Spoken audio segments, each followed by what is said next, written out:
Right, so this little tip video is about wave skimming and wave skimming around rocks. Now I'm on a little beach up here in the far north, Elliott's Bay. It's usually pretty clean here, but this is a perfect example of what I see at a lot of beaches and what can really do a lot of damage to your board. Now obviously with any foam board like this, they're a foam core. They've got this one's a carbon board, got multiple layers of fiberglass and carbon in there, but they are still quite susceptible to damage, especially with rocks. Now this may or may not be a little bit hard to see. You can see rocks scattered all along the shoreline here.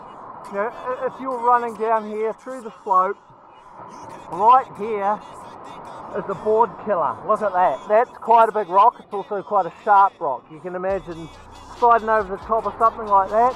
That is an absolute no-go. The two biggest reasons here with rocks is one, obviously board damage. That's pretty much like a can opener for your board.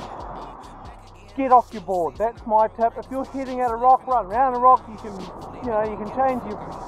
change your run path by 6 inches or a foot, or not even run, not even drop the board.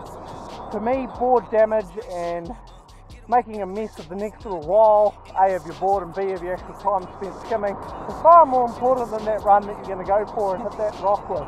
Something like this is very damaging. So damage is one, and two, if you drop on a rock, even there's a lot more rounder rocks through here. You can see they're scattered at the top. They're scattered at the top here where the waves are actually pushing them up. The bank itself is relatively clean, but of course you're going to find miscellaneous rocks all along there. Number two is, of course, it's going to stuff your run up, because if you're running down a bank and hit a rock, it tends to want to grab the board, and sometimes it can grab the board really hard and send you off it. And so that's the other thing. My biggest thing here is I'm getting people emailing me and they've hit rocks, and the whole point here is for two reasons. Like I mentioned, board damage. You don't want to damage your boards. The boards are super durable, but they're not bloody. I'm 83 kilos, and if I run my board across that, you can just imagine what's going to happen to it. You can barely put a surfboard down on the sand without them denting, and skimboards are far more durable than that, but miss those. And of course too, hitting rocks is going to cock your run up. So, and the underlying thing here, and the biggest thing, is just miss the rocks. That's sort of what I'm trying to get at.